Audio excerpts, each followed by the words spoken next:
Halo Sobat MC, jumpa lagi dengan saya Michael dari MC Consulting.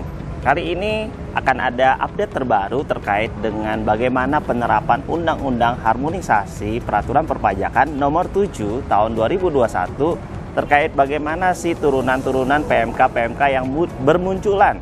Kali ini saya akan melihat beberapa hal terkait dengan PMK dalam rangka pelaksanaan Undang-Undang Harmonisasi Nomor 7 Tahun 2021, di mana kita tahu bahwa ada penyesuaian tarif PPN dari 10% menjadi 11%, yaitu per April 2022. Kemudian bagaimana sih pembayaran, penyerahan import yang terjadi sebelum 1 April dan bagaimana tanggal faktur pajak tentunya harus menyesuaikan terkait dengan peraturan Per 03 yang kita tahu bahwa update terbarunya adalah batas uploadnya adalah tanggal 15 bulan berikutnya. Nah, kemudian faktur pajak dan dokumen yang dipersamakan kedudukannya dengan faktur pajak yang dibuat per tanggal 1 April tentunya harus menyesuaikan dengan tarif yang terbaru, yaitu 11%.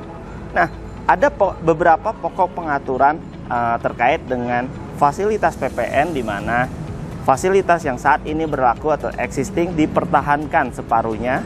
Kemudian ada penambahan fasilitas atas jasa dan barang yang semula bukan BKP dan non-JKP menjadi BKP dan JKP. Tentunya kriteria dan jenis barang kebutuhan pokok yang sebelumnya telah berlaku seluruhnya dibebaskan. Kemudian jasa kesehatan, jasa pendidikan, jasa sosial, jasa asuransi, jasa keuangan, jasa angkutan umum, dan jasa tenaga kerja diberikan fasilitas dibebaskan. Kemudian minyak bumi, gas bumi, atau gas melalui pipa, LNG dan CNG, dan panas bumi diberikan fasilitas dibebaskan. Serta emas batangan diberikan fasilitas tidak dipungut, sinkron dengan fasilitas untuk emas granula. Jadi ini adalah beberapa pokok pengaturan terkait dengan fasilitas PPN. Tentunya harus menyesuaikan terkait dengan peraturan yang berlaku saat ini.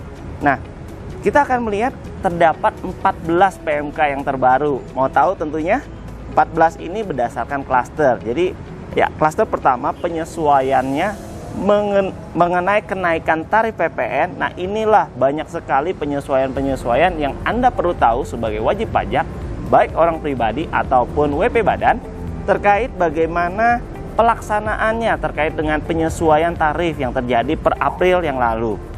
Nah, di sini ada 8 yang masuk dalam klaster penyesuaian kenaikan tarif PPN, yaitu PMK 60, 61, 62, 63, 64, 65, 66, dan 71. Nah, di sini PMK nomor 60 terkait dengan bagaimana tata cara penunjukan, pemungutan, dan pelaporan PPN melalui PMSE. Jadi bagi Anda sebagai wajib pajak yang melakukan penyerahan terkait dengan PMSE, jadi penyerahan melalui sarana elektronik, perlu menyesuaikan dengan PMK nomor 60. Dan ada KMS di PMK 61 terkait dengan PPN kegiatan membangun sendiri, serta PMK nomor 62 terkait dengan LPG tertentu, 63 terkait dengan penyerahan hasil tembakau, 64 terkait dengan barang hasil pertanian tertentu, 65 terkait dengan penyerahan kendaraan bermotor bekas, dan 66 terkait dengan pupuk bersubsidi untuk sektor pertanian, serta PMK 71 terkait dengan JKP tertentu. Nah, inilah yang kita harus sesuaikan dengan klaster atau kenaikan tarif PPN yang terbaru. Serta ada juga klaster sinkronisasi dengan objek pajak daerah dan retribusi daerah, di mana ini harus menyesuaikan dengan PMK nomor 70 terkait dengan makanan, minuman, jasa kesenian, kemudian perhotelan, penyediaan, tempat parkir, dan di mana kita tahu ini masuk ke objek pajak daerah. Kemudian klaster yang menunjukkan pihak lain sebagai pemungut PPh dan PPN yang sesuai dengan pasal 32 Undang-Undang KUP, di mana ada PMK 58 terkait dengan penunjukan pihak lain sebagaimana menjadi pemungut pajak dan tata cara pemungutan, penyetoran, dan pelaporan pajak yang dipungut oleh pihak lain, serta PMK 68 terkait dengan PPN dan PPH atas transaksi perdagangan aset kripto. Tentunya ini sangat menarik bagi Anda sebagai wajib pajak yang ada transaksi perdagangan aset kripto. Dan PMK 69 yang masuk dalam pemungutan PPH dan PPN, yaitu PMK terkait dengan penyelenggaraan teknologi finansial atau fintech. Dan yang terakhir, klaster yang menunjukkan sebagai pemungut PPN, yaitu di pasal 16A Undang-Undang PPN.